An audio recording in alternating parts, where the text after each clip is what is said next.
Hello engineers, আসসালামু আলাইকুম। Welcome to MAP engineering BD.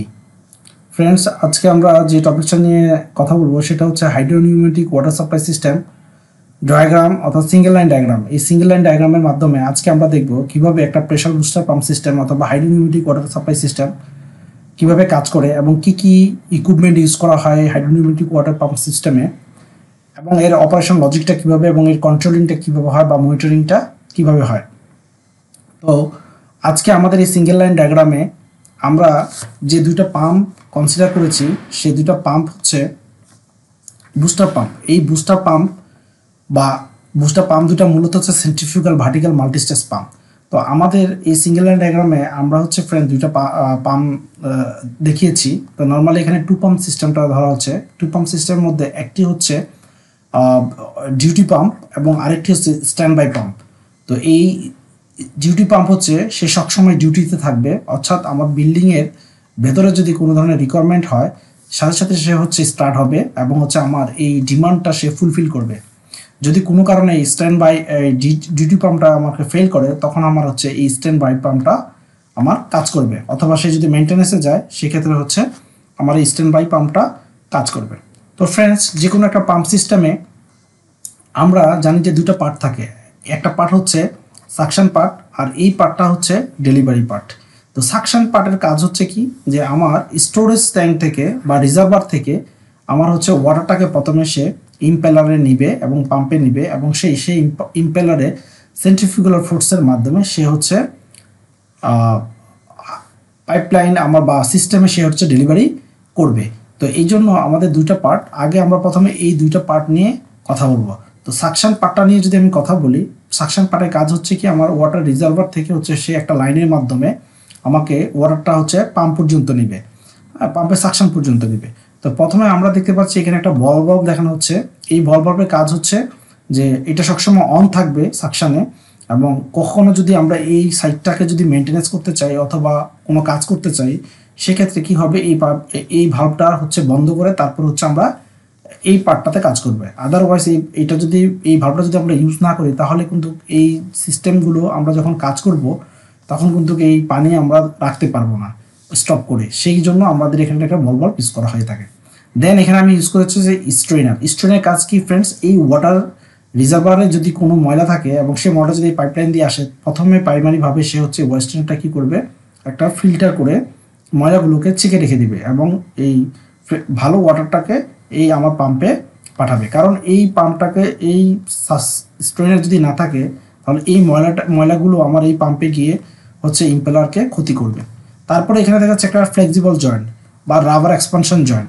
তো এই রাবার এক্সপানশন জয়েন্টের কাজ হচ্ছে কি ফ্রেন্ডস, এই পাম্প সেটটা যখন আমার পাম্পগুলো চলবে তখন যে ভাইব্রেশন ক্রিয়েট হবে সেই ভাইব্রেশনের হাত থেকে রক্ষা করার জন্য এখানে একটা ফ্লেক্সিবল জয়েন্ট ইউজ করা হয় যেন এই ভাইব্রেশনটাকে সে অ্যাবজর্ব করতে পারে। এটা একটা রাবার ফ্লেক্সিবল জয়েন্ট। তাহলে এইখান থেকে আমার হচ্ছে এই হলো আমার সাকশন, ঠিক আছে। এই সাকশনে প্রথমে আমাকে একটা ডেলিভারি সাকশন হেডারে চলে আসে, এই হেডার থেকে আমার দুইটা পাম্পে কানেকশন হয়। ওকে, এইবার এই ডেলিভারি থেকে দেখতে পাচ্ছি আমার একটা বল বাল্ব দেওয়া আছে। ফ্রেন্ডস, একটা পাম্পের ডেলিভারি এবং সাকশন দুইটা সাইডে আমাকে নর্মালি সবসময় একটা করে গেট বাল্ব অথবা বাটারফ্লাই বাল্ব দেওয়া হয়ে থাকে। কারণ কখনো যদি আমার এই পাম্পটাকে মেনটেন্যান্স করতে হয় তাহলে সেই সময় এই দুইটা লাইন বন্ধ করেই হচ্ছে আমার এই পাম্পটাকে সরিয়ে আমরা মেনটেন্যান্স করতে পারবো, হ্যাঁ, ডিসকানেক্ট করতে পারবো। যার কারণে আমরা এখানে দুইটা সাইডে হচ্ছে আমাদের এখানে গেট বাল্ব অথবা বাটারফ্লাই বাল্ব অথবা বল বাল্ব আমরা ইউজ করি। তো এই বাটারফ্লাই ভাল্বগুলো নর্মালি সবসময় অন অবস্থা থাকে। তারপর হচ্ছে এখানে দেখা যাচ্ছে একটা এনআরবি মানে নন রিটার্ন ভাল্ব। এই নন রিটার্ন ভাল্বের কাজ হচ্ছে কি, যে আমার এই ডেলিভারি করার পরে সেই পানিটা কোনোভাবে যেন ব্যাক না করে আমার পাম্পের উপর প্রেশার না ফেলে, এই জন্য এখানে একটা নন রিটার্ন ভাল্ব। অর্থাৎ নন রিটার্ন ভাল্ব মানে এটা একটা শুধু ওয়ান ওয়ে, অর্থাৎ শুধু সামনের দিকে যাবে, পিছনের দিকে ব্যাক করতে পারবে না। তো এই ডেলিভারি হেডার দিয়ে তারপর হচ্ছে আমরা দেখতে পাচ্ছি যে আবার একটা রাবার এক্সপানশন জয়েন্ট ইউজ করা হয়েছে, তারপর একটা বল বাল্ব বা বাটারফ্লাই বাল্ব বা গেট বাল্ব ইউজ করা হয়েছে। দেন পাইপলাইন দিয়ে পানি আমার এখানে বিল্ডিংয়ে চলে যাচ্ছে। তো আমি এই বিল্ডিংয়ের কানেকশনগুলো আজকে প্লাম্বিং ফিক্সারের কানেকশনগুলো আমরা আগের টিউটোরিয়ালে দেখিয়েছি, তো এটাও দেখাইলাম না। আমাদের মেইন লজিকটা আমরা এই পর্যন্ত আমরা দেখাচ্ছি। এবার ডেলিভারি হেডারে দেখতে পাচ্ছি যে একটা ফ্লো সুইচ এফএস। এই ফ্লো সুইচের কাজ কি ফ্রেন্ডস, যখন আমার পাম্পটা স্টার্ট হবে তখন এই পাইপলাইন দিয়ে ওয়াটারটা ফ্লো হচ্ছে কিনা, যখন ফ্লো হবে তখন এই ফ্লোটাকে সে ডিটেক্ট করে একটা সিগন্যাল আমার হচ্ছে কন্ট্রোল প্যানেলে, এটা হচ্ছে আমার একটা কন্ট্রোল প্যানেল পাম্পের, এই কন্ট্রোল প্যানেলে হচ্ছে সে পাঠিয়ে দিবে। ঠিক আছে, তো এই কন্ট্রোল প্যানেলে যখন সে পাঠাবে ফ্লো, তখন আমরা বুঝতে পারবো যে এই পাইপলাইন দিয়ে ফ্লো হচ্ছে। এখন ফ্রেন্ডস এইটা আসলে দরকারটা কি, এটা দরকারটা হচ্ছে এই জন্যই যে কখনো যদি আমার এই ভাল্বটা কেউ যদি অফ করে দেয় তাহলে সেক্ষেত্রে আমার পাম্প স্টার্ট হবে কিন্তু আমার সিস্টেমে কিন্তু ওয়াটার ফ্লো হবে না। ঠিক আছে, যার কারণে হচ্ছে এই ভাল্বটা যদি কি ক্লোজ করে দেয় সেক্ষেত্রে ফ্লো যদি না হয় তাহলে সাথে সাথে আমাকে কি হবে যে পাম্পটা স্টার্ট হলো কিন্তু এই ফ্লো আমাকে দেখানো হয়নি। ঠিক আছে, তার মানে আমার সিস্টেমে কোনো একটা জায়গায় প্রবলেম আছে, তখন আমরা এগুলো চেক দিয়ে এটাকে আবার অন করে দিলে আবার ফ্লো হলে সে হচ্ছে আমার এই ফ্লোট সিগন্যালটা স্ট্যাটাসটা সে এখানে দিয়ে দিবে। তো এইটা হলো মেনলি ফ্লো সুইচের কাজ। ঠিক আছে, তারপরে দেখতে পাচ্ছি এখানে একটা পিএস লাগানো ডেলিভারি হেড সাইটে। পিএস মানে হচ্ছে প্রেশার সুইচ। এই প্রেশার সুইচের কাজ হচ্ছে আমার এই ডেলিভারি লাইনে বা এই সাইটটাতে আমার কি পরিমাণ প্রেশার আছে সেটা সে মেজার করে সে একটা স্ট্যাটাস কি করবে আমাদের কন্ট্রোল প্যানেলকে প্রোভাইড করবে, এবং এই কন্ট্রোল প্যানেল থেকে সে হচ্ছে একটা সিগন্যাল কন্ট্রোল প্যানেলকে দিবে এই প্রেশার সুইচ। আচ্ছা, তারপরে দেখতে পাচ্ছি যে এখানে একটা প্রেশার গেজ দেওয়া আছে। এই প্রেশার গেজের কাজ হচ্ছে ডেলিভারি হেডার বা সিস্টেমে আমার কত পরিমাণ প্রেশার আছে সেটা হচ্ছে আমরা ম্যানুয়ালি এই প্রেশার গেজের মাধ্যমে দেখতে পারবো। এখানে একটা কানেকশন দেখছি যে কানেকশনটা একটা প্রেশার ট্যাঙ্কের সাথে দেওয়া আছে। এই প্রেশার ট্যাঙ্কের কাজ হচ্ছে ফ্রেন্ডস, এই যখন আমার এই ডেলিভারি হেডারের সিস্টেমে যে প্রেশার থাকবে তখন এইখান দিয়ে হচ্ছে এই প্রেশার ট্যাঙ্কে এসে আমার কিছু সার্টেন অ্যামাউন্ট অফ ওয়াটার আমার হচ্ছে এখানে হোল্ড করবে, এবং হচ্ছে এটার মধ্যে একটা কম্প্রেসড এয়ার থাকবে, অর্থাৎ কম্প্রেসর দিয়ে এয়ার দিয়ে প্রেশারাইজ করা হবে, এবং এই প্রেশারটাকে সে হচ্ছে একটা সার্টেন প্রেশার পর্যন্ত সে হোল্ড করবে। নর্মালি আমাদের এই হাইড্রোনোমেটিক ওয়াটার সাপ্লাইতে হচ্ছে সে ব্লাডের ট্যাঙ্ক ম্যাক্সিমাম 50 PSI পর্যন্ত হোল্ড করে থাকে, এবং হচ্ছে মিনিমাম প্রেশারটা থাকে 30 PSI পর্যন্ত।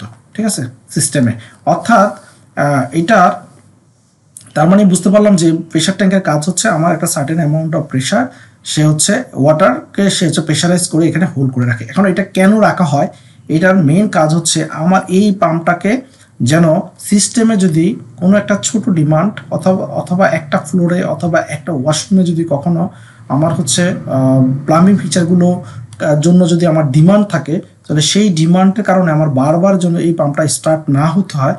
হ্যাঁ, সেই ছোট ডিমান্ডটা যেন আমার প্রেশার ট্যাঙ্ক থেকেই সে হচ্ছে ডিমান্ডটা ফুলফিল করতে পারে, তার জন্য এই প্রেশার ট্যাঙ্কটা আমাদেরকে হচ্ছে দেওয়া হয়।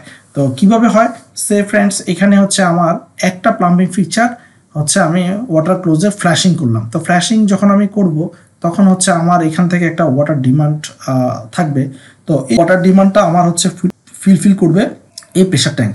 তো এই প্রেশার ট্যাঙ্ক কি করবে, কতক্ষণ পর্যন্ত সে আমার ডিমান্ড হচ্ছে ফুলফিল করবে। আমার এই সাইটে যদি শুধু ডিমান্ড বাড়তে থাকে তাহলে সে কী করবে যে এই যে 50 PSI থেকে আস্তে আস্তে সে প্রেশার কমতে কমতে যখন এই 30 PSI আসবে, 30 PSI যখন আসবে তখন হচ্ছে এই যে প্রেশার সুইচ সেই প্রেশারটাকে কী করে ডিটেক্ট করে সে একটা স্ট্যাটাস আমাদেরকে এই কন্ট্রোল প্যানেলকে পাঠাবে যে 30 PSI হচ্ছে আমার এখন সিস্টেম প্রেশার। তখন কি হবে, এই কন্ট্রোল প্যানেল কি করবে আমার এই পাম্পটাকে স্টার্ট করে দিবে। তো যখন এই পাম্পটাকে স্টার্ট করবে তখন আবার সে হচ্ছে প্রথমে সে হচ্ছে এই যে ডিমান্ডটা থাকবে সেই ডিমান্ডটা আমার ফুলফিল করবে, এবং যখন এই ডিমান্ডটা আমার ডিক্রিজ হবে তখন সিস্টেমে আবার প্রেশার বাড়তে থাকবে, এবং সেম ওয়েতে এই ব্লাডার বা এই প্রেশার ট্যাঙ্কেও কিন্তু আমার আস্তে আস্তে প্রেশার বাড়তে থাকবে।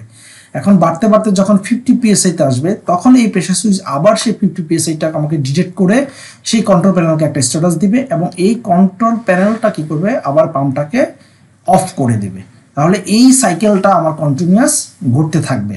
তার মানে হচ্ছে যে এই 50 PSI থেকে 30 PSI পর্যন্ত যে নর্মাল ডিমান্ডের যে একটা রিকোয়ারমেন্ট সেটা হচ্ছে আমার প্রেশার ট্যাঙ্ক ফুলফিল করবে। এতে কি হচ্ছে আমার এই পাম্পের উপরে বারবার পাম্পটা আমার স্টার্ট অন অফ হতে হচ্ছে না, এবং যার কারণে এই পাম্পের লাইফ টাইমটা আমার বেড়ে যায়, এবং ওয়ারিং চিয়ারিং এগুলো হচ্ছে আমার পাম্প থেকে বেঁচে যায়, যার কারণে এই পাম্পের লাইফ সাইকেলটা অনেক বেশি হয়। তো ফ্রেন্ডস এইভাবে হচ্ছে আমার এই পাম্পটা অটোমেটিক্যালি অন অফ হচ্ছে এবং সিস্টেমটাও অটোমেটিক্যালি রান করছে।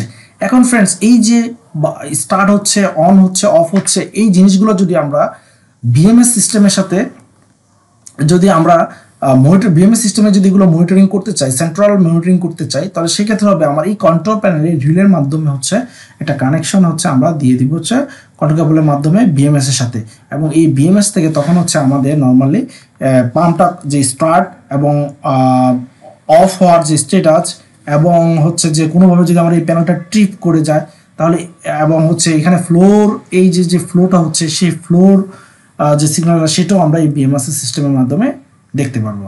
তো ফ্রেন্ডস, এখানে আরেকটা যে ব্যাপার হচ্ছে হাইড্রোনিউমেটিক সিস্টেমে, যে এই যে পাইপলাইনের যে কাজগুলো, এই কাজের এই সাকশন ডেলিভারি এবং এই হেডার, এই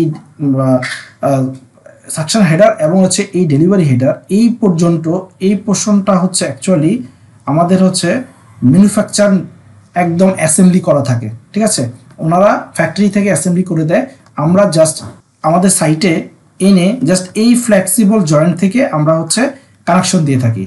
তার মানে হচ্ছে ওদের একটা সাকশন ম্যানিফোল্ড থাকে আর একটা হচ্ছে ডেলিভারি ম্যানিফোল্ড বা হেডার থাকে, এবং তার সাথে হচ্ছে এই ব্লাডার ট্যাঙ্কটা বা প্রেশার ট্যাঙ্কটা তারা দিয়ে দেয়, আমরা এখানে এসে পাইপলাইনের কানেকশনটা করে থাকি। তো এইটা টোটালি একটা ম্যানুফ্যাকচার থেকে আমরা টোটালি একটা প্যাকেজ আকারে এখানে পেয়ে থাকবো, ঠিক আছে, আর বাকি কাজগুলো আমাদেরকে ইনস্টলেশন করতে হবে।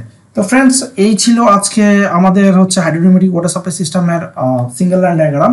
আশা করি আপনারা এই সিঙ্গেল লাইন ডায়াগ্রামের মাধ্যমে আপনার হাইড্রোনিউমেটিক ওয়াটার সাপ্লাই সিস্টেমটা কীভাবে কাজ করে অথবা প্রেশার বুস্টিং পাম্প সিস্টেমটা কীভাবে কাজ করে সেটার একটা ধারণা আপনারা পেয়েছেন। তো ফ্রেন্ডস, আজকে এই পর্যন্ত। আগামী টিউটোরিয়ালে আমরা যেটা করব, এই প্রেশার বুস্টিং পাম্প এই সেটটার ক্যাপাসিটি ক্যালকুলেশন করবো, তো কত হর্স পাওয়ার, কত ফ্লো রেটের লাগবে, কত হেডের লাগবে, এই পাম্পটা কিভাবে ক্যালকুলেশন করা হয় এবং তার কত প্রেশার ক্যালকুলেশন, ড্রপ ক্যালকুলেশন করা হয় লাগবে, সেই জিনিসটা হচ্ছে আমরা নেক্সট টিউটোরিয়ালে আপনাদেরকে দেখাবো। তো সেই পর্যন্ত আমাদের সাথে থাকবেন, আমার চ্যানেলের সাথে থাকবেন। আমাদের এই ভিডিওটা যদি ভালো লাগে বেশি বেশি লাইক, কমেন্ট, শেয়ার করবেন, এবং আপনি যদি নতুন হয়ে থাকেন আমার চ্যানেলে, আপনার চ্যানেলটিকে সাবস্ক্রাইব করবেন, যেন পরবর্তীতে যে টিউটোরিয়ালগুলো আসবে সেই টিউটোরিয়ালগুলো যেন সবার আগে আপনি পেয়ে যান। তো আজকে এই পর্যন্ত, সবাই ভালো থাকবেন। আসসালামু আলাইকুম।